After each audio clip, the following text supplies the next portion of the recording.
యెషయా గ్రంథం 60 చూడు. నా మీదికి వచ్చి ఉన్నది. దీనులకు సువర్తమానము ప్రకటించుటకు యెహోవా నన్ను అభిషేకించెను. నలిగిన హృదయము గల వారిని దృఢపరచుటకును, చెరలోనున్న వారికి విడుదలను, బంధింపబడిన వారికి విముక్తిని ప్రకటించుటకును యెహోవా హితవస్త్రములను మన దేవుని ప్రతిదండ దినమున ప్రకటించుటకును, దుఃఖాక్రాంతులందరినీ ఓదార్చుటకును, సియోనులో దుఃఖించు వారికి ఉల్లాస వస్త్రములు ధరింపజేయుటకును, బూడిదకు ప్రతిగా భూదండను, దుఃఖమునకు ప్రతిగా ఆనంద తైలమును, భారభరితమైన ఆత్మకు ప్రతిగా స్తుతి వస్త్రమును వారికి ఇచ్చుటకును ఆయన నన్ను పంపియున్నాడు. దేవుని బిడ్డారా, ఈ నెలలో మనం నేర్చుకుంటున్న మాట ఇమ్మానుయేలు. ఇమ్మానుయేలు అనగా దేవుడు మనకి తోడై ఉన్నాడు. ఇశ్రాయేలు ప్రజలు ఆదరణ కోల్పోయి దేవునికి దూరమై పాపంలో ఉండగా దేవాది దేవుడు వారిని పలుమార్లు శత్రువులకి అప్పగించేశారు. అప్పగించిన ప్రతిసారి వారు మొరపెట్టగా దేవుడు వారి మొరను ఆలకించి మరల శరలో నుంచి బయటికి తీసుకొని వచ్చేవాడు. ఇది వారి జీవితంలో నిత్యమైపోయింది. పాపం చేయటం, బలులు ఇవ్వటం, పాపం చేయటం, మొక్కుబడి చెల్లించటం. ఎందుకు అంటే మోషే ధర్మశాస్త్రంలో 5 పుస్తకాలు. ఈ 5 పుస్తకాలు ఇశ్రాయేలుకు, ప్రియ దేవుని బిడ్డారా, ప్రామాణిక గ్రంథాలు. ఈ 5 పుస్తకాలనే వాళ్ళు ఆధారం చేసుకొని ఆరాధన చేసేవాళ్ళు సొనగోగుల్లో, ప్రత్యక్షపు గుడారాల్లో. 5 పుస్తకాలు మనకి విదితమే. ఆదికాండము, నిర్గమాకాండము, లేవి కాండము, సంఖ్యాకాండము, ద్వితీయోపదేశ కాండము. ఆదికాండము నుంచి సంఖ్య యొక్క గ్రంథం వరకు ఏదైతే చెప్తూ వచ్చాడో దానిని ద్వితీయోపదేశ కాండంలో రిపీట్ చేస్తూ వచ్చాడు. దేవుడు దేవుని బిడ్డారా పలుమార్లు మనలను హెచ్చరిస్తూ ఉంటాడు. దానిని మనం గ్రహించాలి. సమూయేలును దేవుడు 4 సార్లు పిలుస్తాడు. సమూయేలు దేవుని స్వరాన్ని గుర్తుపట్టడు, అర్థం కాదు. అంటే దేవుని బిడ్డారా, సమూయేలు పెద్దవాడైన తర్వాత రాజుగా అభిషేకించుటకు యెషయా ఇంటికి వచ్చిన తర్వాత 7 అభిషేకించాలని ప్రయత్నిస్తాడు. కానీ దేవుని ఆత్మ ఆ 7 మీద పని చేయదు. పలుసార్లు దేవుడు మానవాడిని దర్శించాడు, విమోచించాడు, సరిచేశాడు, సరైన భక్తి మార్గంలో నడిపించాడు. ఎందుకు? యేసు ప్రభు 2025 సంవత్సరాల క్రితము ఈ లోకానికి రావాల్సి వచ్చింది. అంటే దేవుని బిడ్డారా, చాలా జాగ్రత్తగా నా మాటలను గమనించండి, ప్రార్థనా పూర్వకంగా ఉండండి. ప్రభువు మీతో మాట్లాడుతాడు. ఎందుకు రక్షణ అవసరం? ఎందుకు యేసయ్య రావాల్సి వచ్చింది? ఒకవేళ వస్తే గౌతమ బుద్ధుడిలాగే అవతార పురుషుడా, లేకపోతే దేవుని బిడ్డారా నెపోలియన్ లాగా జ్ఞానం కలిగిన వాడా, హిట్లర్ లాగా నియంత, గ్రీకు వీరుడైన అలెగ్జాండర్ లాగా యుద్ధశూరుడా? ఎందుకు? దేనికోసం? రాజ్యమును స్థాపించుటక, అధికారమును సంపాదించుకొనుటక, లేక వెండిని బంగారమును సమకూర్చుకొనుటక ఆయన వచ్చింది. ఆయన అంటాడు, రావటమే ఆకాశ పక్షులకు గూళ్ళున్నవి, నక్కలకు బర్రెలున్నవి, మనిషి కుమారుడు తలవాల్చుకొనుటకు స్థలము లేదు అంటాడు. ఆయన ఎందుకు వచ్చాడు క్లియర్ చేశాడు. నేను ఈ భూమి మీద ఇల్లు కోసం రాలేదు, ఈ భూమి మీద ఆస్తి కోసం రాలేదు, ఒక పుణ్యక్షేత్రమో ఒక దేవుని బిడ్డ ఏదో కట్టుకొని అక్కడ నివాసం చేయాలని యేసు ప్రభు ఈ లోకానికి రాలేదు. అందుకనే రూపాంతర కొండ మీద పేతురు, యాకోబు, యోహాను ఎంటబెట్టుకొని వెళ్ళినప్పుడు ఆ మహిమను, ఆ తేజస్సును, ఆయా మూర్తిభవించిన స్వభావమును చూసి పేతురు అక్కడ ఉన్న ఆ యేసయ్యతో అంటాడు, ప్రభువా ఇక్కడ ఉండిపోదాం, బాగుంది అని అంటాడు. అంటే పేతురు ఉద్దేశం ఏంటంటే అక్కడ 3 ప్రత్యక్షపు గుడారాలు, ఏలియాకు ఒకటి, మోషేకు ఒకటి, యేసయ్యకు ఒకటి, 3 మందిరాలు కట్టి. ఎందుకు పేతురు ఆ మాట మాట్లాడుతున్నాడు అంటే ఆయన అనుభవించిన అనుభవం ఇంతకు ముందులాగా లేదు. యేసు ప్రభు రొట్టెలు ఇచ్చాడు, ఆహారం ఇచ్చాడు, సమృద్ధినిచ్చాడు, నీళ్లను ద్రాక్షారసం చేశాడు, అనేక మందిని స్వస్థపరుస్తూ వచ్చింది. కానీ ఇక్కడ భిన్నంగా కనబడుతున్నాడు, మహిమలో ఉన్నాడు. ఆయన మహిమ స్వరూపాన్ని పేతురు చూశాడు. చూసి ఇది కదా జీవితం, ఇది కదా నేను కోరుకున్నది, ఇది కదా లైఫ్ అంటే అనుకొని ఆయన అనుకున్నాడు, ఈ అవకాశాన్ని విడిచిపెట్టుకోకూడదు అనుకొని, ప్రభువా ఇక్కడే ఉందాం, కిందకి వెళ్ళొద్దు.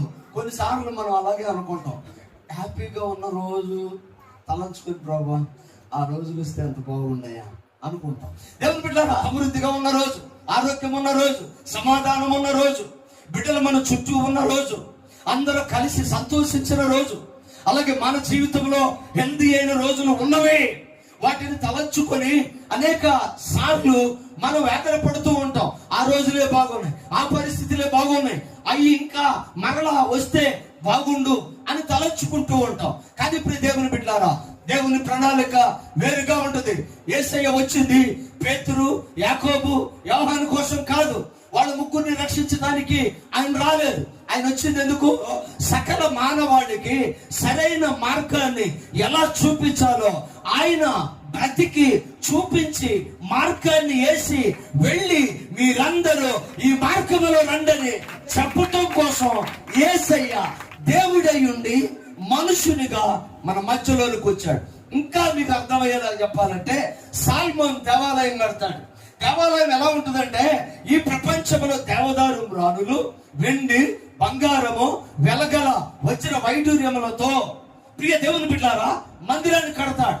మందిరాన్ని కట్టి ఆ మందిరం ఎలా చేస్తాడంటే, రాయికి మధ్య బంగారం పెడతాడు. అందుకే యెరూషలేము దేవాలయం కూల్చివేసినప్పుడు ఈ రాయి మీద రాయి లేకుండా పడును అనే ప్రవచనము ఎందుకు నెరవేరిందంటే, రాళ్ల మధ్యలో సాల్మోన్ బంగారాన్ని పొదిగి కట్టాడు. ఆయన అనుకున్నాడు, బంగారపు మందిరం యేసయ్య ఇష్టపడతాడు, దేవదారు మ్రాణులు యేసయ్య ఇష్టపడతాడు, వెలగల వాటిని యేసయ్య ఇష్టపడతాడు అని మందిరం కట్టి, ప్రియ దేవుని బిడ్డలారా 1,00,000 గొర్రెలను 20,000 ఎడ్లను బలులిచ్చి, ప్రియ దేవుని బిడ్డలారా రక్తపు ఏరులు సముద్రములాగా పారినప్పుడు బలిచ్చి ఆకాశం వైపు చేతులెత్తి యాజకులు, పరిశుద్ధులు, లేవీయులు, ఈ యొక్క ప్రియ దేవుని బిడ్డలారా రాజైన సాల్మోన్ ప్రార్థన చేస్తూ ఉంటే, దేవుడు సలోమోన్ నన్ను ఈ మందిరంలోనికి రమ్మంటావా అని అంటూ, నేనెవరినో తెలుసా? ఆకాశము నా సింహాసనము, భూమి నా పాదాలు పెట్టుకునేస్తావా? ఆమేన్. దేవుణ్ణి తక్కువగా చేసి మాట్లాడటం బాగా అలవాటు కొంతమందికి. ఆయన నాకేం చేశాడు, ఆయన నాకేమి ఇచ్చాడు, ఆయనే ఉంటే నీ బుర్రకి ఇంకా అర్థం కాదు. ఇలాంటి మాటలు ఇంకా మాట్లాడుతున్నావు అంటే నువ్వు ఇంకెక్కడో సంకుచితంగా ఉండిపోయావు, పొట్టిగా మరిగుజ్జుతనంలో విశ్వాసంలో ఉండిపోయావు. నీకు అర్థం కాల ప్రభు నీకు అర్థమైతే ఆ సంతోషం ప్రపంచాన్ని జయించగలిగినంత దానికన్నా ఎక్కువే ఉంటుంది. దేవుని బిడ్డలారా, ఈ లోకంలో ఎక్కడా ఆనందం దొరకదు. ఆనందం కోసం సినిమా హాళ్ళు, పబ్బులు, క్లబ్బులు, మందు పార్టీలు, రకరకాల కన్సర్కి వెళ్ళిపోతున్నారు. దేవుని బిడ్డలారా, ఇంకా మీకు అర్థం కావాలంటే కొన్ని మందిరాలు కూడా పబ్బుల్లాగా తయారు చేస్తున్నారు. అంటే అధునూతనమైన కల్చర్కి వాళ్ళు అలవాటు పడిపోవడానికి ఇష్టపడుతున్నారు. అందులో ఆనందాన్ని వెతుకోవడానికి ప్రయత్నం చేస్తున్నారు. కానీ యేసయ్య అలా ఎప్పుడూ మనకు అర్థం కాదు.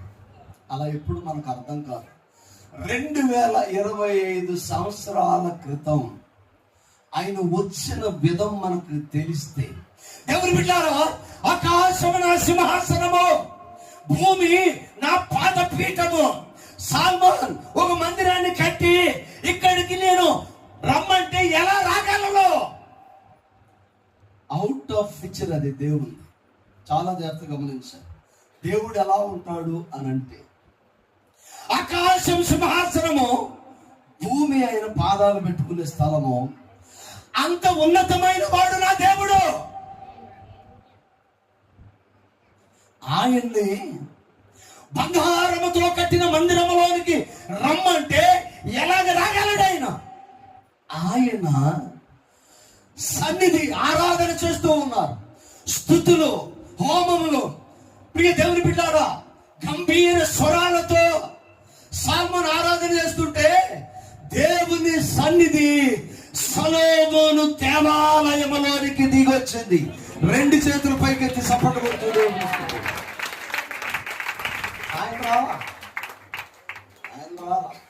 ఆయన రాలా. ఆమేన్.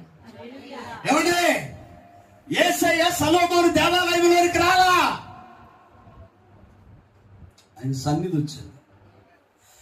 ఆయన సన్నిధి వస్తే పరిశుద్ధులు, నీతి కలిగిన వారు, దేవుని ప్రత్యక్షతను తెలిసిన వారు, దేవునితో ఉన్నవారు అతి పరిశుద్ధ స్థలములోనికి డైరెక్ట్ గా వెళ్ళగలిగిన వాళ్ళు, యాజకులు సహితము నిలవలేక ఆ తేజస్సుకి, ఆ మహిమకు, ఆయన యొక్క ప్రియ దేవుని బిడ్డల మూర్తి ఇచ్చిన స్వేచ్ఛకు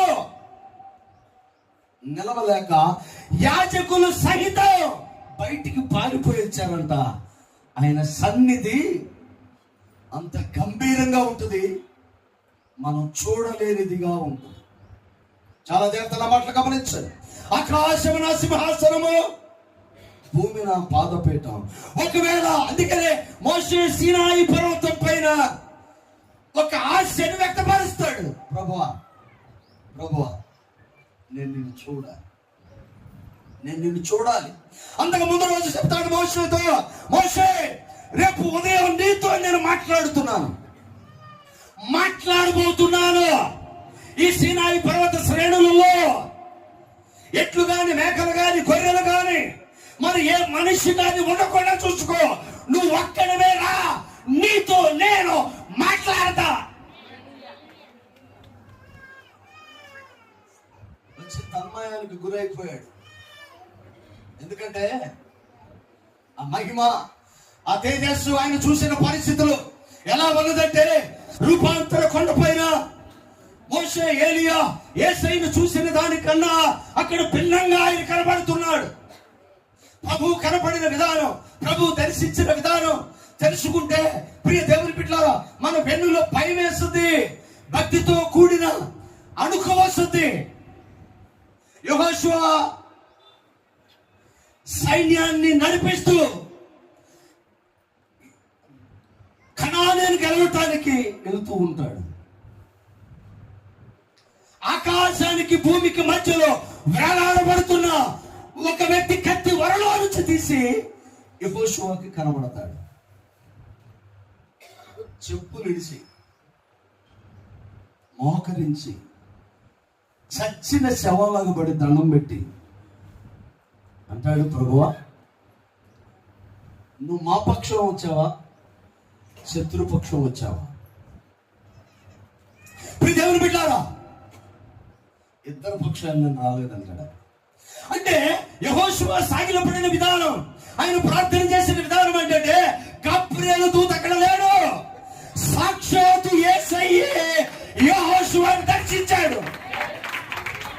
చెప్పులు విడిచి సాష్టాంగపడి ప్రార్థన చేశాడు. ఒకరోజు దావీదు వెళుతూ ఉన్నాను కళ్ళములో. ప్రియ దేవుని బిడ్డలారా, ఒక ఉన్నతమైన దర్శనాన్ని చూశాడు. ఆకాశానికి భూమికి మధ్యలో ఒక వ్యక్తిని చూశాడు. అక్కడ కూడా ఆయన కత్తిని వరలో నుంచి తీసి నిలబడ్డాడు, మోకరించి. అప్పుడు దావీదు తలస్తాడు, నేను రాజుని కదా, పరిశుద్ధుడైన దేవుడిని నేను చూశాను కదా, ఆయనకు ఒక మందిరము కట్టించాలని వర్ణాల దగ్గరికి వెళ్ళి ఈ పొలం నాకు ఇవ్వమని అడుగుతాడు. వర్ణాలు అంటాడు, జీవము కలిగిన దేవుని మందిరాన్ని కట్టడానికి ఇచ్చే పొలానికి నేను వెలగట్టి డబ్బులు తీసుకోవాలా, నేను ఫ్రీగా ఇస్తానంటాడు. దావీదు దాన్ని సున్నితంగా తిరస్కరించి దాని వెలను చెల్లించి ఆ పొలాన్ని కొని సొలొమోను దేవాలయం కట్టబడింది అక్కడే. అక్కడ సైన్యములకు అధిపతి అయిన యెహోవా కత్తిని వరలో నుంచి తీసి ఆకాశానికి భూమికి మధ్యలో వ్రాలాడుతూ దావీదుకి దర్శనమిచ్చాడు. ఆయన అట్ ది సేమ్ టైం సీనాయి పర్వత శ్రేణులలో మోషేతో చెప్తాడు, నేను నీతో మాట్లాడతాను. Direct face to face encounter. దేవుడు మనతో మాట్లాడే సమయం ఏదన్నా ఉంటే రహస్యంగా నీ ప్రార్థనా గదిలో కనిపెట్టి చూడు, ఖచ్చితంగా ఆయన నీతో మాట్లాడాలి. విడివిడిగా వెళుతూ ఉండగా మోషే ఆగు, ఇది పరిశుద్ధ స్థలం. ప్రభువా, పశువులు లేవు, మందం లేవు, మనుషులు లేరు, నువ్వు నేనే ఉన్నావు. రైట్, ఓకే, ఇది పరిశుద్ధ స్థలము. నీ చెప్పులను విడిచిపెట్టి మన దగ్గరికి రా. దగ్గరికి వస్తూ ఉన్న కొలది మోషే ఆశ్చర్యానికి లోనైపోయాడు. కారణం ఏంటంటే మంట ఉంటే కాలిపోవాలి కదా, లేదు. కానీ ఇప్పుడు దేవుని బిడ్డలారా, మంట అయితే ఉంది కానీ పొద పచ్చగానే ఉంది. దాని సాదృశ్యం ఏంటంటే దేవుని పక్షాన నువ్వు నిలబడి మండితే నీ కుటుంబం దాని నీడలో పచ్చగా ఉంటది. అన్నీ చేసిన వాడు ఆయన. ఆ దేవుడు అన్నిటినీ చేసి మానవాళిని నియంత్రించుటకు 10 ఆజ్ఞలు ఇచ్చి ఆ 10 ఆజ్ఞలను అనుసరిస్తూ నడవమని మోషేతో చెప్పినప్పుడు ఈ 10 ఆజ్ఞలు మానవాళికి జీవితంలో ఇవిడిపోయి అలవాటైపోయాయి. సరైన మార్గం వాళ్ళకి తెలియట్లేదు. పరిశుద్ధుడైన యోహాను ఆలోచనలు ఎలా ఉంటాయంటే మానవ ఆలోచనలకు భిన్నంగా ఉంటాయి. అంటే కొంతమంది ఆలోచనలు ఈ భూ సంబంధంగా ఉంటే, ఈ సెయింట్ యోహాను ఆలోచనలు ఎలా ఉంటాయంటే దీనికి మించి ఉంటాయి. ఆయన తత్వాన్ని వివరించుటలో, ఆయన గొప్పతనాన్ని వివరించుటలో, లేకపోతే ఆయన గురించి వ్రాసిన విధానంలో యోహాను కంటే ఉన్నతంగా ఎవరు రాయలేకపోయారు. యూదుల కోసం మత్తయి సువార్తను రాశాడు మత్తయి, అన్ని జనుల కోసం మార్కు సువార్తను రాశాడు, ఒక రాజు కోసం లూకా సువార్త రాశాడు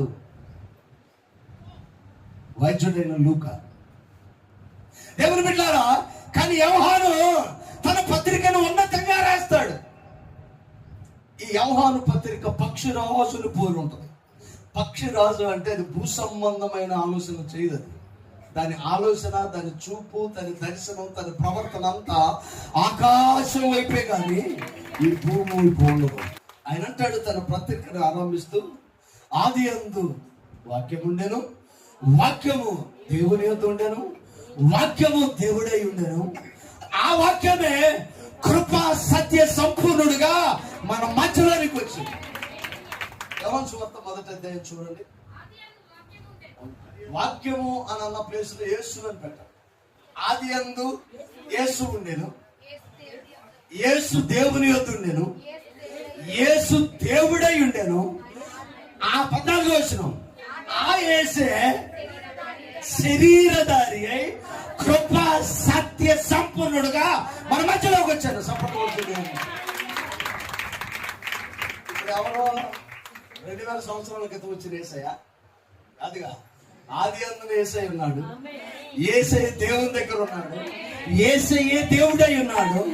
ఆ దేవుడే లేక ఆయన వాక్యమే, ఆ యేసయ్యే కృపా సత్య సంపూర్ణుడుగా మన మధ్యలోనికి వచ్చాడు. 3:16 దేవుడు లోకమును ఎంతో ప్రేమించి ఆయన అద్వితీయ కుమారుడైన క్రీస్తుని లోకానికి బహుమతిగా ఇచ్చాడు. ఇది క్లియర్. దేవుడే ఈ లోకానికి వచ్చాడు. వచ్చే విధానం భిన్నంగా ఉంది. ఒకరోజు దేవుని బిడ్డలారా, సుమారుగా ఒక పండితుల అభిప్రాయం ఏంటంటే 10th క్లాస్ చదివే అమ్మాయి, ఇంటర్మీడియట్ ఫస్ట్ ఇయర్ అబ్బాయి, వీళ్ళిద్దరికి నిశ్చితార్థం జరిగింది. దేవుని దూత ఒక 10th క్లాస్ అమ్మాయి దగ్గరకు వచ్చింది. ఆ రోజుల్లో మనం అక్కడ ఉంటే దేవుని దూత ఒకవేళ మన దగ్గరికి రావాల్సి వస్తే వస్తుందా? గాబ్రియేలు దూత 10th క్లాస్ చదువుతున్న మరీ దగ్గరికి వచ్చింది. మరి దగ్గరకు వచ్చి, అమ్మ నీకు శుభం, ధన్యురాలు అంటాడు, శుభం అంటాడు. పొగుడుతుంటే చిన్నపిల్ల కదా, తేరుకునే లోపు పరిశుద్ధాత్మ నిన్ను దర్శిస్తాడు. ఇంకా తేరుకునే లోపు పెద్ద బాంబు, నువ్వు గర్భవతి అవుతావు. మామూలుగా అయితే బేరమంటే ఏడ్చేసి, వచ్చిన వాడిని తిట్టేసి, నానా బీభత్సం చేసి, మా అమ్మను పిలుచుకొస్తాను, మా అమ్మ నువ్వు ఇక్కడే ఉండరా, ఎవడో కానీ నువ్వు నన్ను పట్టుకుని ఎంత మాట అంటావా? అలా అమ్మ నాన్న తీసుకొచ్చి చివట్లు పెట్టేసుకో, ఏంటి చెప్పండి, ఖచ్చితంగా పెట్టేస్తుంటాయి, ఖచ్చితంగా పెట్టేది. మీరు పెట్టించదు అని అనుకోకుండా పెట్టేస్తుంటాయి. మరి అదే కదా జరిగేది. ఆమె హల్లెలూయా. చాలా జాగ్రత్తగా ఉండాలి పిల్లలు, యూత్ పిల్లలు చాలా జాగ్రత్తగా ఉండాలి. ఒకవేళ దేవుడు మిమ్మల్ని దర్శించాల్సిన సమయం వస్తే మీరు ఎలా ఉన్నారు? దేవుని బిడ్డ, ఒక 10th క్లాస్ అమ్మాయి మీద దేవుని దృష్టి పడింది. వా, దేవుని మహిమ కలిగింది. నువ్వు గర్భం దాలుస్తావు, కంగారు పడలా. తనకు కొన్ని అనుమానాలు చెప్పింది. అసలు ఇది ఎలా జరిగింది అంటే, అమ్మాయి చిన్నపిల్లని నీకు తెలియదు, ఎలిజబెత్ దగ్గరికి వెళ్ళు, అక్కడ ఒక ఆవిడ యాజకులు ఉన్నారు, వాళ్ళ వృద్ధాప్యం ఉంది, నేను వాళ్ళని దర్శించాను, ఆమె గర్భం దాల్చింది. అది నిజమైతే నువ్వు కూడా పిల్లలని అంటావు. ఇది నిజం. ఎలా కుదురుద్ది? పెళ్లి కొడుకు లేడు కదా, పెళ్లి లేదు కదా, ఎలా కుదిరిద్ది? కొబ్బరి చెట్టు పెళ్లి చేస్తున్నావా? కాయగట్లా ఆమె కాతనే కదా, నయమే కదా, కాతనే కదా. మామిడి చెట్టుకు పెళ్లి చేస్తున్నావా? కాయలు కాతనే కదా. ఆమె కొన్ని ప్రకృతిలో దేవుడు పెట్టాడు, అవి అలా ఉంటాయి. ఆమె హల్లు దేవుడు బిడ్డలారా, అది సాధ్యమైనప్పుడు ఇది ఎందుకు సాధ్యం కాదు? అది దేవుడే. దేవుడు బిడ్డలారా, చాలా జాగ్రత్తగా గమనించండి. ఆ దేవాది దేవుడు తన చిత్తమును నెరవేర్చుకున్నట కోసం సహజమైన శైలిలో సామాన్య మానవుడు ఎలా పుట్టాలో అలాగా ఒక పేద రాలి గర్భాన్ని ఎన్నుకొని ఆమె గర్భంలో ప్రవేశించాడు. First one.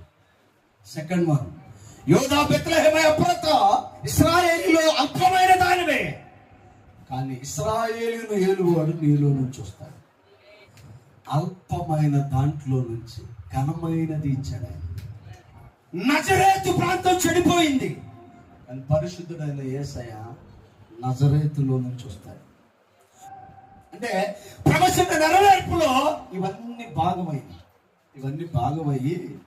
దేవుని బిడ్డలారా, ఇప్పుడు ఆయన వస్తాడు. లేఖనాలు పరిశోధన జరుగుతుండగా అనేక మంది ప్రవక్తలు బైబిల్ పరిశుద్ధ గ్రంథాన్ని పెట్టుకొని చదువుతూ ఉండగా అందరూ కూడా కాలము పరిపూర్ణమైనప్పుడు దేవుడు తన కుమారుని లోకానికి పంపెను. యేసయ్య ఈ లోకములోనికి రావటానికి కాలం పరిపూర్ణమైంది. ఆయన ఈ లోకంలోనికి వచ్చాడు. లోకంలోనికి దేవుని బిడ్డలారా ఎలా వచ్చాడంటే ఆయన రావటానికి వివిధ మార్గాలలో మానవాడు ఎదుగుతుంది. రాజు ఇంట్లో పుడతాడు, జ్ఞానులకు పుడతాడు, ఉన్నతంగా ఉంటాడు. ఆయన పరిశుద్ధుడు, నీతి కలిగిన వాడు, ఆయన దేవుని ప్రత్యక్షతను కలిగి ఉన్నవాడు. ఆయన పుడితే గొప్పోళ్ళ ఇంట్లోనే పుడతాడు, కానీ పేదోళ్ళ ఇంట్లో పుడతాడు. కానీ ఇప్పుడు ఈయన ఎక్కడ పుట్టాడు?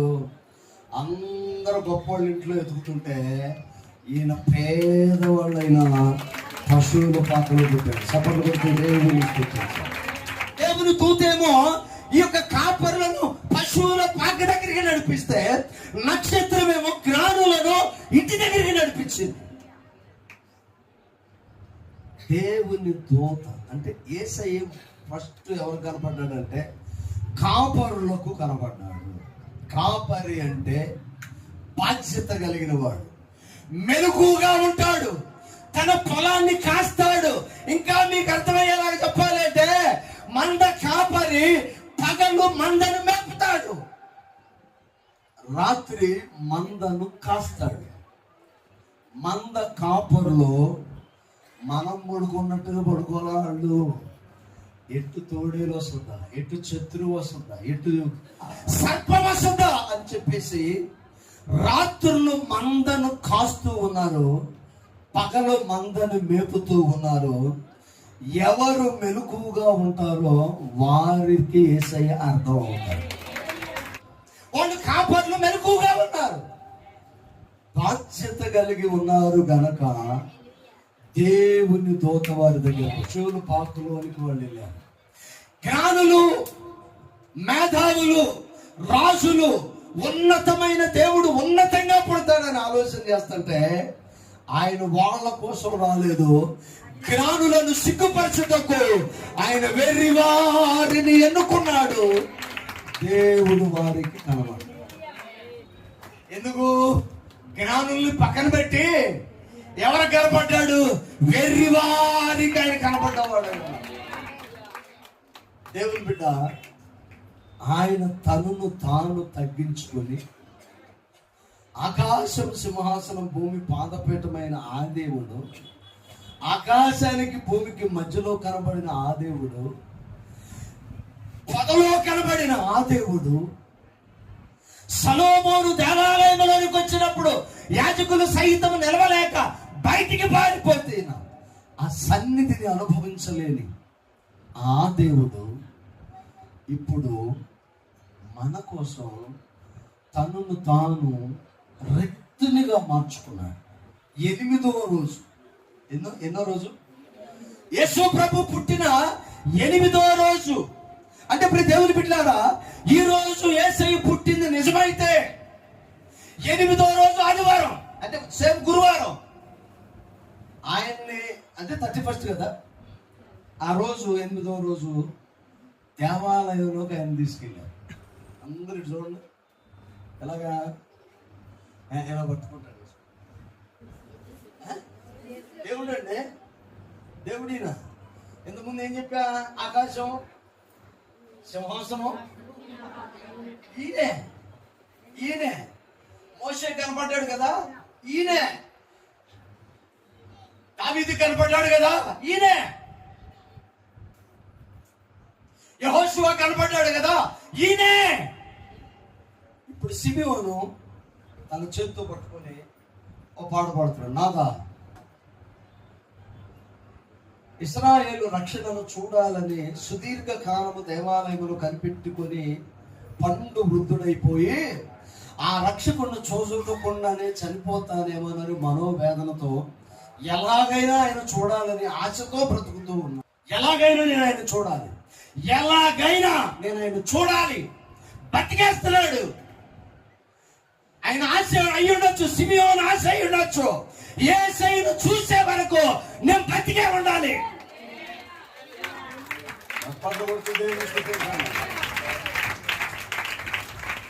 బాప్టిజం ఇచ్చి యోహాను 35 సంవత్సరాల క్రితమే పుట్టాలంట.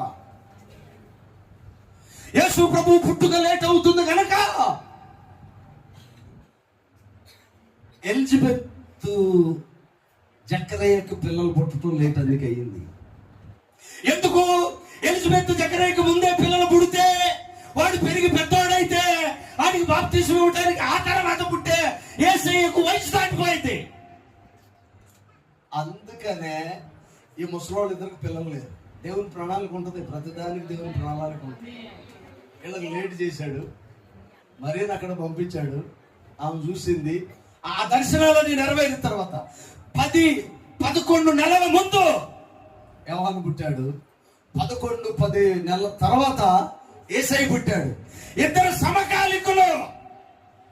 ఇప్పుడు యేసయ్య గురించి యోహాను అంటున్నాడు, నా వెనక వచ్చేవాడు నాకన్నా ప్రముఖుడు, ఆయన చెప్పులు వారిని విప్పుటకు కూడా నేను యోగ్యుడను కాను. అంత పరిశుద్ధుడు ఆయన. దేవుని మహిమ కలిగింది. చేతిలో పట్టుకొని తన్మయం చెంది మూర్తి భావించి తనలో తాను ఆనందిస్తూ నేను చచ్చిపోతాను అనుకున్నా. చావో, దేవుడు నీకు వాగ్దానం ఇచ్చితే అది నెరవేరుదని చూసే వరకే బతికే ఉంటావు. ఇశ్రాయేలు రక్షణను నేను కన్నులారా చూస్తున్నానని తన్మయం చెందాడు సిమియోను. దేవుని బిడ్డలారా, ఎందుకు ఈ మాట చెప్తున్నానంటే, ఆకాశం సింహాసనం భూమి పాదపీఠం అన్న ఈయన ఇప్పుడు సిమియోను చేతులు ఇమిడిపోయాడు. యేసయ్య తనను తాను తగ్గించుకున్నటకు ఆయన శక్తి కలిగిన దేవుడు అయినాడు. యేసయ్య ఆమేన్, హల్లెలూయా. పశువుల పాకలో పరుండు పెట్టారు, ఇంట్లోకి తీసుకొచ్చారు, అశుభ్రమైన వాతావరణంలో నిలబెట్టారు.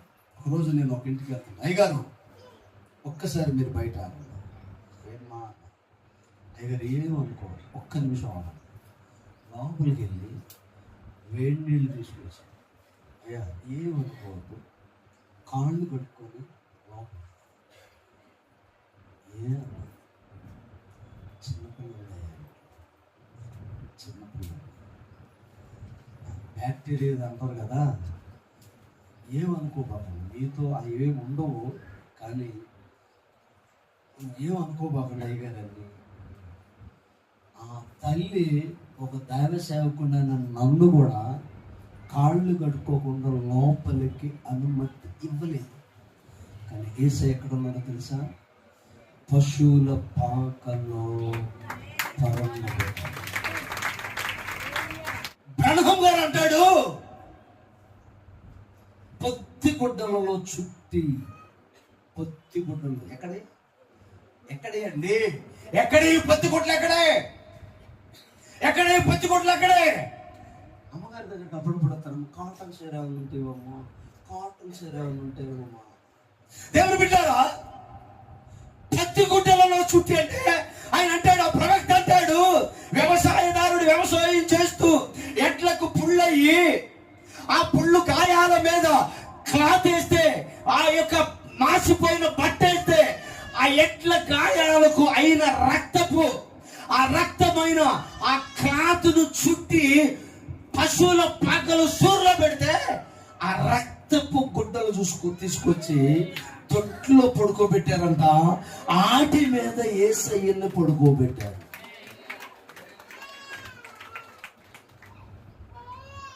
దేవుని బిడ్డ, నా మాటలు చాలా జాగ్రత్తగా గమనించండి. ఈరోజు బెడ్ మీద పరుపు లేకపోతే పడుకో, సరైన బెడ్షీట్ లేకపోతే పడుకో, ఏసీ లేకపోతే పడుకో, నీ లక్ష్యం ఎవరికి లేదు.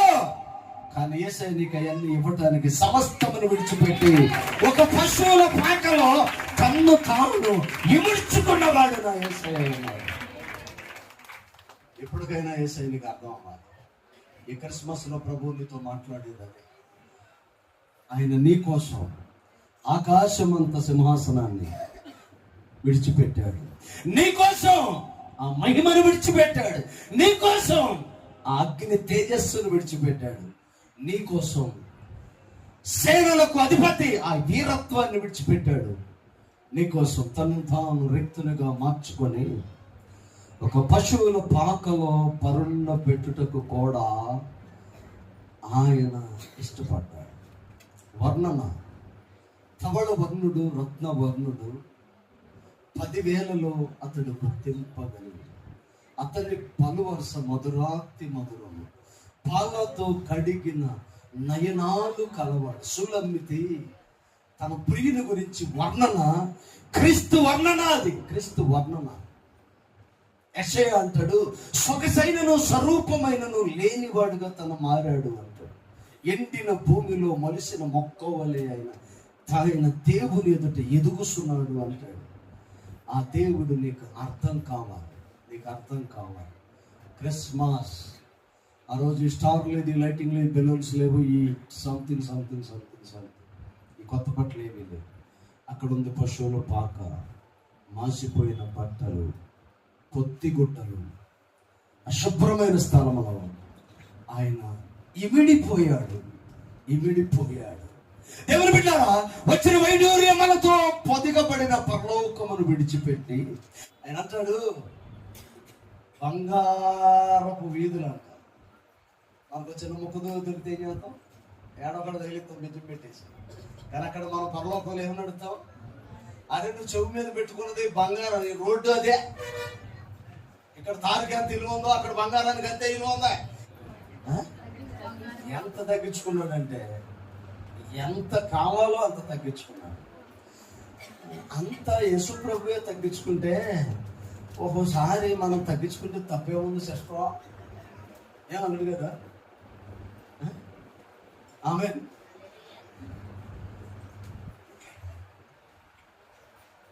ఎప్పుడు నేనే తగ్గాలా అయ్యారు తగ్గాలి. తగ్గించుకున్నవాడు హెచ్చింపబడు. జీసస్ నేమ్ ఎబో అనలేం అంటే అన్ని నామముల కన్నా పైనామం అయింది. ఎందుకంటే అందరికన్నా తగ్గించుకున్నాడు కాబట్టి అందరికన్నా ఉన్నతంగా ఉన్నాడు.